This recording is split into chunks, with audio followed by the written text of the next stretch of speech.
Good morning, everyone. I want to thank you for attending this STRIDE webinar on Project C4, Strategies for Developing a Diverse Transportation Workforce in the Southeast Region.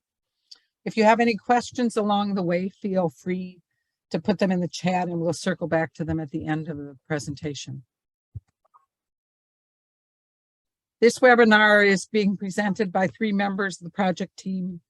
I'm Ruth Steiner. I'm a professor in urban and regional planning at the University of Florida. Jeremy Griffith, who served as a graduate research assistant at the University of Florida, is also presenting. He represents that next generation for whom we're doing this work.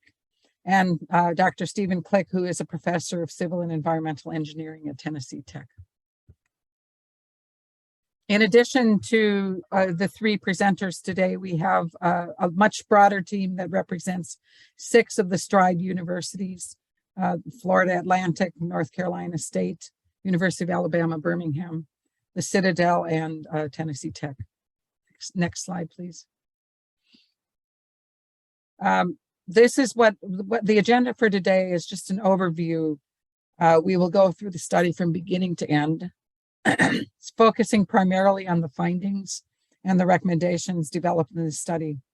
I will first start with an introduction to the context of the project, and then Jeremy will discuss the existing workforce development strategies in the Southeast, providing a brief overview of the methodology of the project and a summary of our findings. Stephen will conclude with the findings and recommendations that came from the project, including a couple of current STRIDE projects that look to build on the findings of this project. The aim of this study was to develop a framework for training and education to support the diverse workforce development needs in the transportation sector in the Southeast region, with an emphasis on the academic roles that academic institutions can play. As a university transportation center, we were particularly interested in what we as researchers under STRIDE could be doing to enhance the activities in workforce development. The project identifies current and future needs, and it defines the roles of university transportation centers, universities, the community colleges in the region, and all of these in training and education activities for the next generation of transportation planners. We also develop a set of recommendations aimed at addressing the needs of the transportation workforce. To summarize, this project aimed at accomplishing 4 objectives. The first is to look at the existing attempts to define workforce development practice in synthesis with the priorities of transportation practitioners to create a firm workforce development typology. The second is to identify the challenges currently facing the transportation workforce. The third is to summarize the existing state of workforce development practice, somewhat nationally, but in particular in the Southeastern region. And the final objective is to develop a set of recommendations for the advancement of workforce development practice in the Southeast, focusing on actions that the academic university sector can play in furthering these goals.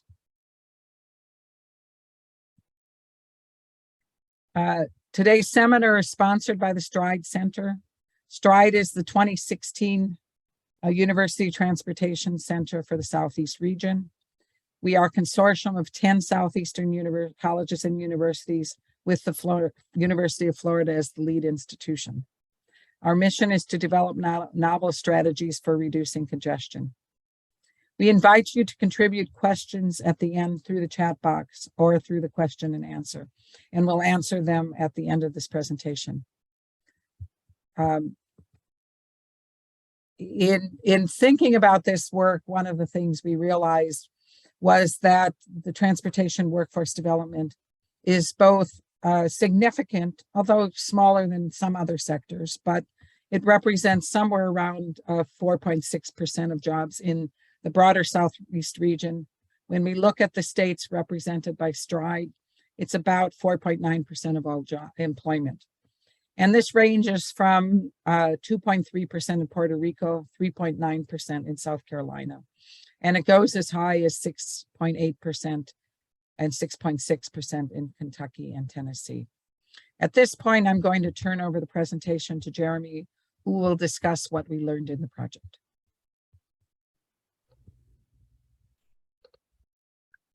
All right, and so from our literature review, we found 4 general challenges facing the transportation workforce. The first set of challenges deals with labor pressures, including the continued shortfall in labor despite continually increasing demand from the growing transportation industry. This shortfall exists for several reasons, including competition with other industries for talent, and the lack of interest in or stigma surrounding certain careers in transportation. The second set of challenges we found deal with demographic change. It's estimated that roughly half of the existing transportation workforce will reach retirement age within the next 10 to 15 years.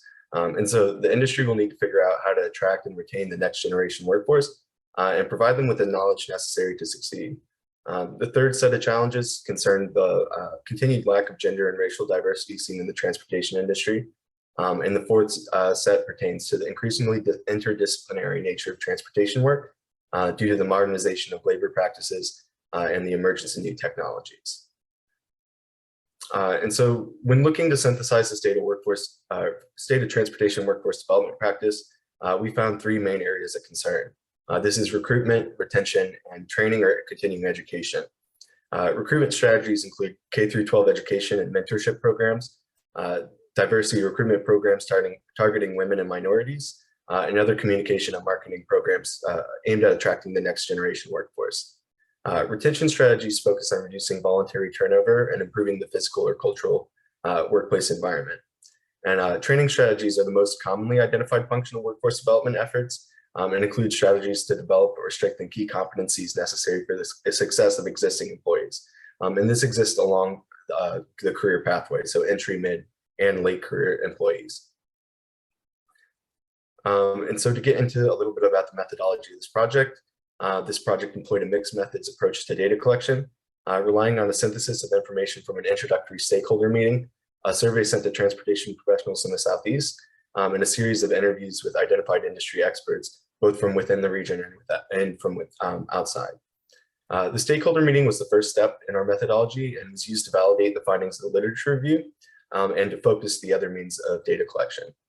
With a clearer understanding of the priorities of the Southeast developed through the stakeholder meeting, we then looked to gather the perspectives of transportation practitioners in the Southeast through interviews and a survey. The interviews and survey focused on the existing and future conditions, priorities, and mediums of workforce development, the educational pipeline leading to transportation careers, and strategies that address the challenges of retainment, recruitment, emerging technologies, demographic change, and equity, diversity, and inclusion strategies. And so to get into the findings of the survey and just a little bit about the survey, this survey was sent to IT and APA membership via newsletters, advertisements, and internal email lists. The survey was hosted on Qualtrics and was available from July 1st to September 1st of last year.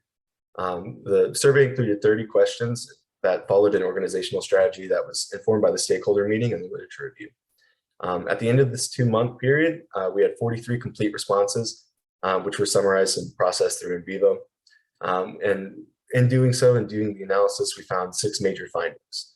The first is that workforce development resources are abundant and well-known, but generally lack coordination. The second is that the workforce training that's done generally reflects the professional demand for in-demand skills. The third is that emerging technologies and knowledge transfer are primary areas of concern. And the fourth is that strategies to address recruitment are not really made clear to entry or mid-level employees. The fifth is that transportation work is generally attractive, but there's kind of a gap in opportunities for advancement and compensation that presents a consistent barrier to recruitment and retention. And the final is that educational pipeline does a great job at technical skill development, but it's lacking in the areas of sort of soft skill development, so personal and professional skill development. And so to get into the interviews now, the second means of data collection was the use of interviews. These interviews consisted of 28 open-ended guiding questions that followed more or less the same structure as the survey. And we were able to conduct interviews with 9 industry professionals operating across private, public, and academic sectors within the US. 7 out of the 9 were from the Southeast, and there were 2 non-Southeast respondents included based on identified expertise and to add additional contrast and validity to the findings. These interviews were run in parallel with the survey, working in synthesis to develop, again, additional fidelity and triangulation to the data collection efforts. And from these interviews, we found 6 major takeaways. The first is that the existing state of transportation workforce development focuses primarily on training and skill development for existing employees, but this is given through a number of different independent and uncoordinated providers and mediums. The second is that emerging technologies and shift in the labor market are areas of future concern for practicing transportation professionals. The third is that the educational pipeline is good at providing technical skills, but again, can improve in providing professional skill development and redouble recruitment efforts. The fourth is that while awareness of diversity issues for women and minorities is gaining traction within the industry, we have yet to see actual implementation of strategies or sort of a more robust framework. The fifth is that the industry sees the discussion around generational differences outside of the need for knowledge transfer strategies as mostly reductive. And the final and sixth is that while there's a general sense of what workforce development intends to do, there's no universally accepted or applied definition of workforce development within the industry. And now I'm going to give it over to Stephen, who's going to talk about the recommendations that we developed in this project.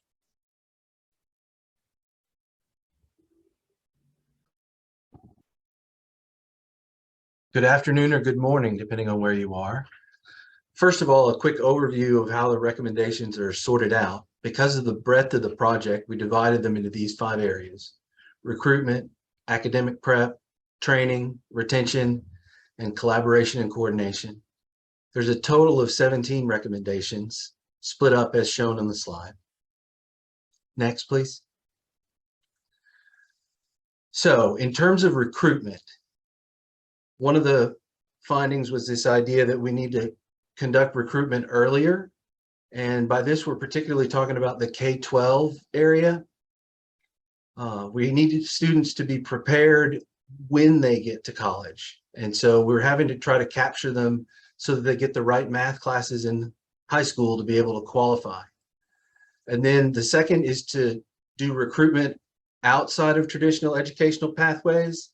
And by this, we mean not just civil engineering degrees with transportation specialists, but being able to look at computer science or business, or the list goes on for different places that we could look. Re-emphasize the efforts to recruit women and minorities. Right now, it seems like from the results from the surveys and the interviews that most of the effort is passive. It's just waiting to see who is going to apply and not actually tailoring efforts to recruit. The next is to rebrand the transportation industry for the next generation.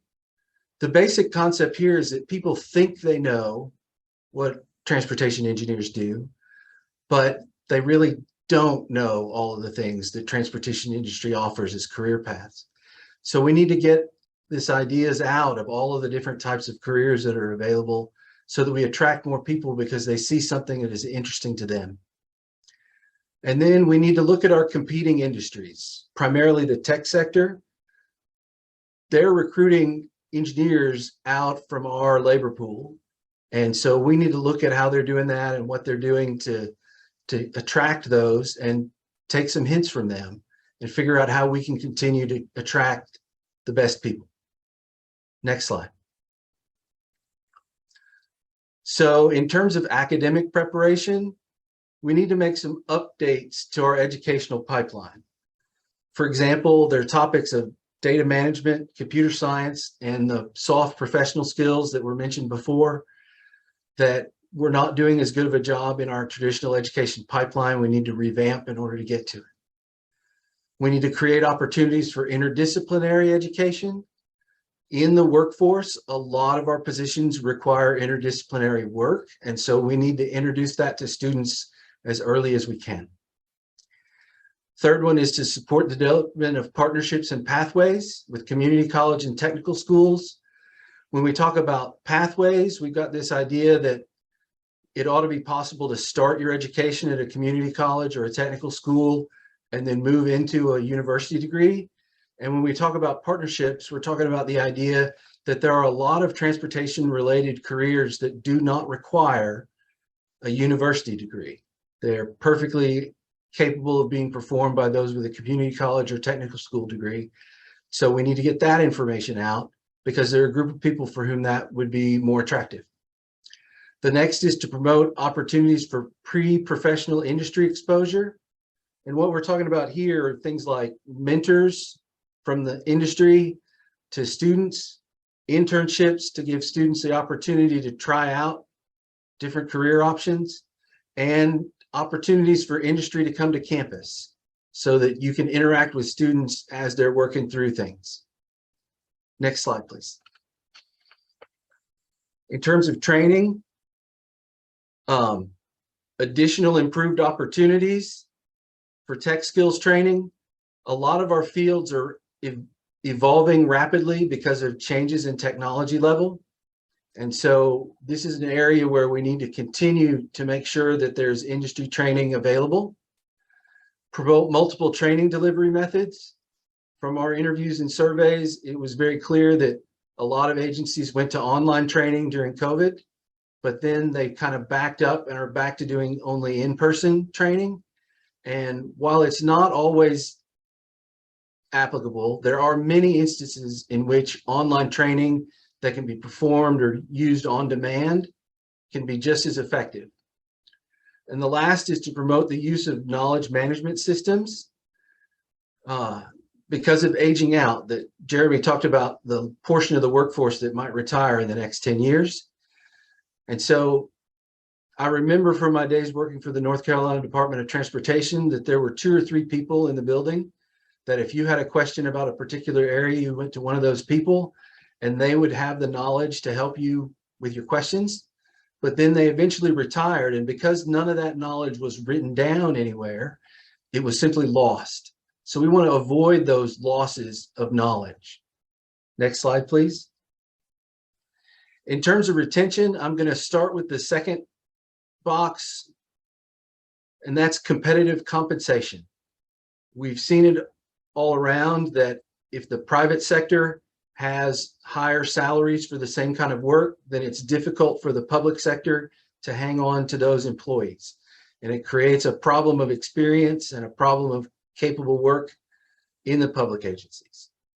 One of the things that could be done to address this is back in the first box where we talk about flexible work arrangements. These are hybrid or work from home positions that seem to be quite in favor right now. And so that is a way that we could help to retain our employees. Finally, regional key performance indicators. Here we're talking about this idea that for some of our facilities, we have ways to evaluate them. Take it, for example, a traffic signal where we can evaluate how well it's working, and we can use that information to drive change about how that signal is set up so that it improves performance. We're not finding that anyone's doing any of those things when it comes to the idea of improving equity, diversity, and inclusion. We don't have metrics to see how we're doing there. And so we have no idea. We have no way to determine if a particular initiative worked or not. Next slide, please. Finally, collaboration and coordination. One of the things that would be definitely recommended is a centralized clearinghouse for workforce development resources. This would be an idea that all of the things that are available in the Southeast, you'd be able to search for them at a single point. And that would show you all of the different things available so that you can take advantage of training that already exists in other places. And the second is to create a regional platform for sharing best practices. This is not so much about sharing the particular content of a training course. It's more about the practice of how training was developed and implemented and how effective it was. This allows us to improve everyone's capabilities. Next slide, please. So this project has spawned 4 follow-on projects. The 2 on the left are both about equity, one in the state DOT realm and one in the university curriculum realm. And on the 2 on the right, one of them is about an attempt to host a regional traffic signal system training event. And the last one is about recommended actions for improving workforce development. Next slide, please.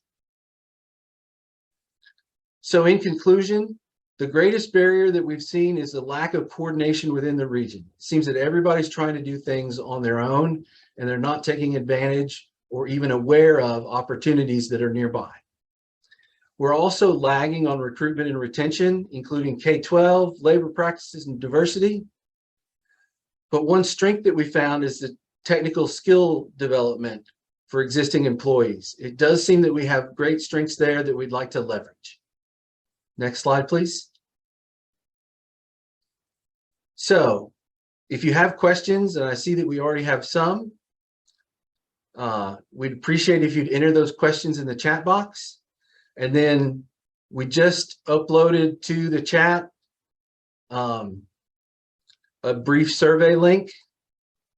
And so if you can click on that link and complete our very brief survey, we would appreciate that. Next. And then just as some information for those of you that are interested, this is a list of 3 upcoming webinars that are available for you to attend in the month of October.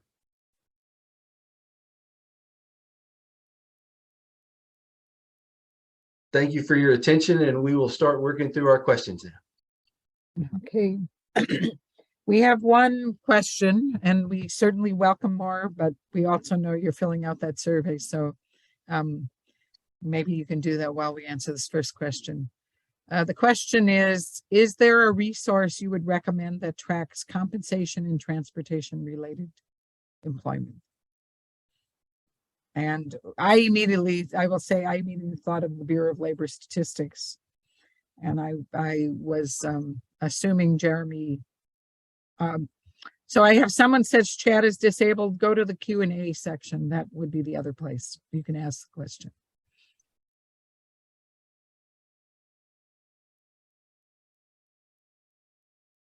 So Jeremy, is Bureau of Labor the other resources to tracking transportation related jobs? I think that's a good shout. I think that was the greatest resource for our study. Other than that, I can't think of any off the top of my head, but yeah, the Bureau of Labor Statistics is a good shout. Okay. We will take other questions if there are one. I know I'm seeing some questions about the survey. I'm not sure how to do that. I just reposted the link to the chat, so hopefully people can access it. And if they can't, just mention it again in the Q&A. Thank you. Well, can you put it in the Q&A? I'm not actually sure. Yeah, I'm not sure if I can, as a host, put a Q&A, but I'll try. Because some people are having trouble finding the chat, and the easiest way is to hit the chat or to do Alt and H at the same time. But there we go. Looks like you're in there. Are there any other questions? We've got some people joining us who are Dr. Click's former students. Welcome. I'm glad you're here. We would be happy to answer any other questions you might have, or if you want to talk about your experience with workforce development, we're always happy to hear about that.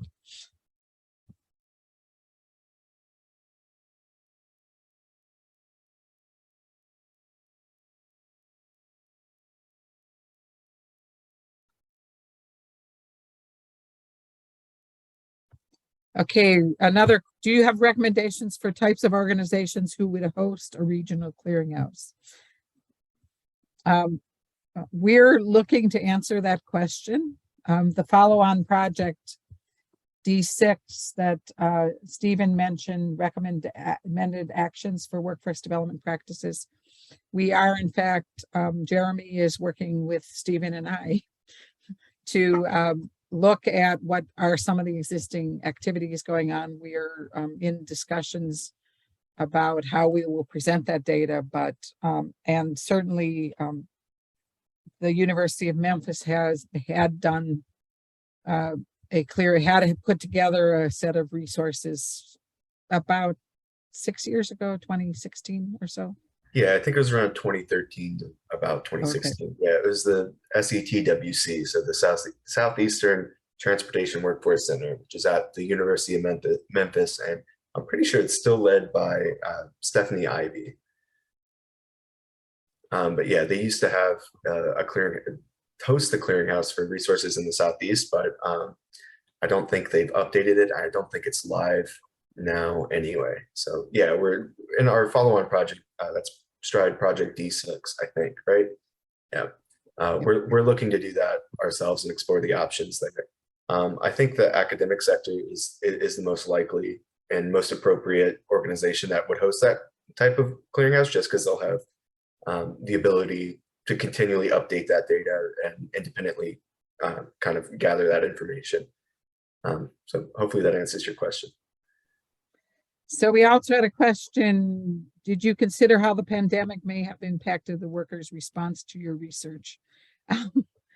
That question has multiple dimensions. I would say that one of the struggles, when you look at the number of responses to our survey, I would say that that was a challenge, largely because everybody was, I think, being bombarded with one more email asking them to do one more set of surveys. Or at least we sort of attributed the lack of responsiveness to what I call is email fatigue. But I think the person who asked this question, the other question is, how has the pandemic impacted workers? I think we can generalize from, and if you look at this, we did all of it. We conducted this. All of this was conducted throughout the pandemic because we started it in 2020. So, but I would say that I think a lot of businesses are asking what are the conditions under workforce resuming work. We're finally getting people going back to the office. The question is, are they there all full-time? How does that affect the different transportation sectors? I would presume it affects them differently in the sense that the government sector, in some respect, may have greater needs because of their accountability to the public for people to be in an office and some of those things. I think at the same time, as all of us know, the move to remote has meant that we're more likely to participate in things like a Zoom meeting. More so than we did in the past, and sometimes find it preferable to getting on the road for that one extra conference that we feel like we might be able to get the information without attending. So I think I think the other piece out of the pandemic that it relates to the DEI, diversity, equity, and inclusion, is women in the workforce, or more accurately, parents with childcare responsibilities have created an interesting set of challenges for their expectations within the workforce. I don't know if you have any comments on that, Stephen or Jeremy, but that's my initial take. I think you hit the major points there. There, specifically within our research, I think some of the people that we talked to in the survey responses showed kind of like a discussion of the in-person training methods versus online and what the benefits to each of those are. Some of the people that we interviewed really valued the in-person trainings and saw that as a necessary function of LTAP centers and other training delivery methods, and really missed out on that during the pandemic. But in that discussion, we also talked about the kind of switch to online and what's being lost in that switch, especially early on during the pandemic. And so that kind of came to our findings of like, yeah, there needs to be a a more renewed focus on transitioning some of those things online, because in the case that somebody can't attend an in-person interview, and because they are so valuable, that same fidelity of information needs to be hosted asynchronously or on demand via online platforms. So I think our research was a little bit influenced by the pandemic in the sense of that discussion, and everybody had their individual preferences about how they felt about remote work. But overall, I think we did a good job of summarizing the opinions expressed in the interviews and surveys there. Okay, Stephen, did you have any comments? No additional comments. I think the two of you covered it very well. Thank you. And just to be clear, we did not need to imply that we didn't know Stephanie Ivy was at the Southeast Transportation Workforce Center in University of Memphis. But thank you for the clarification from Glenn McRae. Another question, can you speak more to advancing practice to create a seamless pipeline along the education continuum and spacing out that people can enter workforce, enter, work, re-enter, work, and so forth? I'm going to talk only generally, but one of the thought, and I'm going to use an example from Florida that we uncovered that led to this project E5, the workforce development issues related to traffic information signal systems. One of the things that happened is I started asking about workforce development and was directed to someone who works for the Florida DOT in their Orlando district office. And their concern is that when you look at traffic signal systems, that the current systems are quite complex and they're using a lot of ITS functions. And so to some extent, there's a challenge in finding workers who have the base from the low tech skills working in the traffic signal boxes to the high end engineers who are working in traffic management system who can optimize those systems. So if you think about that as an example, and there are likely multiple examples in the transportation profession of that kind of continuum of employment. And the challenge in the Orlando region is that when SpaceX came to the Orlando market, Elon Musk and his company needed people with the low-end tech skills, and they were willing to pay more than the public sector agencies in the Orlando area. What the engineers then decided to do is to try to partner with community college.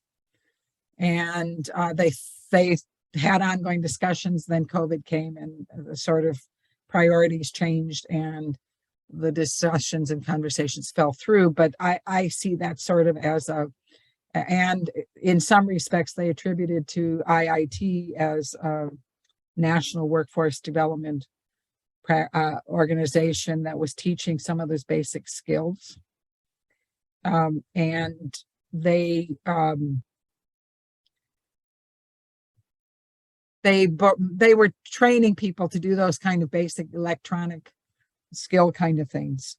And without them, then that has to be taken up by community colleges. We get to what ends up being sort of a unique feature of community colleges in Florida, which is that about 20 years ago, as the millennials started coming through higher education, we had a shortage of spaces for a 4-year undergraduate students, and we allowed our community colleges to start offering 4-year degrees. And so some of their resources went more towards the higher level end. And so some of them are not as focused on what had been the historical community college of workforce development, a associate level non-college degree kind of thing. So I guess the point I'm making is that I think that seamless pipeline is there's going to need to be, while we can talk about a seamless pipeline, the reality is there are going to have to be some targeted strategies for different sectors in the transportation workforce in order to ensure that we can really think about those things. And using another example, that same example of traffic signal systems, is that while there's a need for bringing people in on the low end of the pipeline, there's also a need to do some technical training at the higher end with engineers who might have gone through programs 20, 30 years ago, who are really very knowledgeable and about traffic management kind of issues, but who don't necessarily have those highly skilled technical pieces. So as you can see, even in that example, that's kind of what I would say is two different sets of strategies targeted at the particular problem in that set. So I've been talking a lot, but I'm going to open it to Jeremy and or Stephen to see if they want to mention any other things. Yeah, I think what you talk about too is we need to see more some kind of certificate program. So like you said, at the higher end of the spectrum there, at the higher end of the continuum, getting really knowledgeable transportation engineers and traffic engineers to take a couple courseworks and get continuing education credits or a certificate at a university to kind of update those technical skills. That's something that could really help. I don't know if you have anything to add, Stephen. Yeah, the inner education work, re-inner education work. As an example, I frequently tell a group of seniors that I'll talk to them about grad school opportunities and other continuing education opportunities. And the question I always get is, can I just work for a while and then come back? And I give them a very tongue-in-cheek answer. My answer is, you can, as long as you follow the following rules. You can't buy a car. You can't buy a house. If you're not already married, you can't get married. And if you don't already have kids, you can't have kids. And the real reasoning behind those rules is that they're things that consume your time or your money. And going from a workforce salaried position back to a graduate assistantship is quite a severe cut in pay. And so that can be that's one of the big obstacles. The one thing that I have seen to help to help defeat it is the agencies that allow their employees time off or count their education time as part of their work time and have programs for them to get that continuing education without those salary hits. So I would say that the one thing I wanted to say, thank you for pointing out that I hadn't really looked at that. I would say that there's, I think Stephen's answer is quite valid. The challenge of that is how do you get people who have other priorities in their life to pay attention to what may be the career advancement. I would say Jeremy had one answer there with the certificate programs, because getting through a 5-course certificate program is something much more easily put into a work day or a professional life than a 30-credit graduate degree. Although I would point out that one of the things we are finding is a little bit of a trend in noticing that there are the 2 state DOTs in the region, North Carolina and Florida, have both begun to work with universities to establish what is a master's program at the University of Florida. It's in leadership. At North Carolina State, it's I would say both of them are in leadership. The one at North Carolina State is a little bit more focused on internal DOT, whereas the one at the University of Florida is broader and taking advantage of resources at the Center for Leadership at the NC State. So that is, and I would say that those, I think the enter, work, re-enter, again, the strategies on attracting mid-career again are going to be very different and may be facilitated by those same certificates and or degree programs.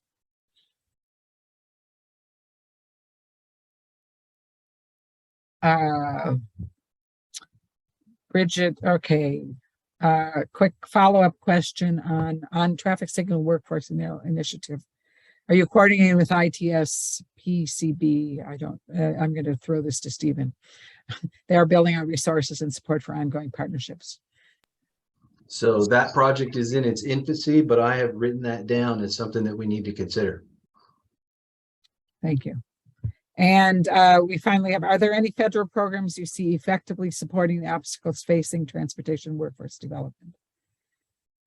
I'm going to throw that one. Well, I'm going to start by saying these workforce development centers are in every region and designed to be targeted. They address different needs within, I would say that's one big piece, but I'm going to ask Jeremy if he can think of others that we uncovered as we did the report. Yeah, I think the biggest example is, yeah, the national network of the NNTW, yeah, and the SATWC and all the regional workforce centers. I think the biggest example of effective programming around transportation workforce development. Other than that, I can't think of any off the top of my head. Well, there are, for instance, in ITS, I do know that that's been one of those areas that we uncovered. I know that this is an issue of concern at the federal level in USDOT and APTA, American Public Transit Association. So I think we're, again, in our response to this, pointing out that there's a lack of coordination. There's a lot of programs, some of them in professional organizations, some some of them in federal agencies, but there is certainly a need for coordination among them.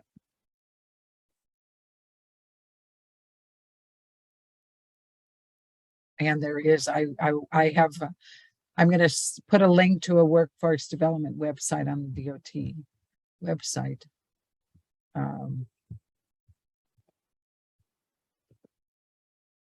I will put that in the chat box. Remember that some of them are locked out of the chat box. You may want to put it in the Q&A. I'll put it in both. Okay.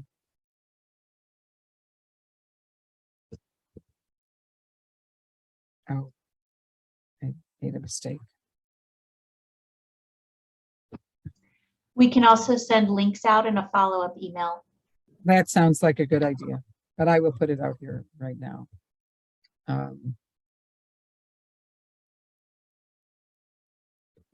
These are examples of workforce development in action. I'd like to add that the federal funding also includes the National Highway Institute, which does deal with creating training sessions for workforce development that are available to anyone. And they also help to support the Local Technology Assistance Program, or LTAP, or it may have a different acronym where you are. But the programs that states have to help reach out to communities without resources and give them training. And that's partially state and partially federally funded. Well, I'm not seeing any, okay. Other questions? I have typed the answer in the chat box. And I think and thank you, Glenn, for there's ITS resources in the chat box, in the Q&A section also. And I knew there were ITS workforce development activities. So thank you for sharing that with everyone else. I think we can call it a day. Thank you for joining us. And Undine, I don't know if you have any follow-up. Nope, we'll send a follow-up email to everybody with the recording and the resources that were mentioned today. Have a good day, everyone. Thank you. Thanks, everyone.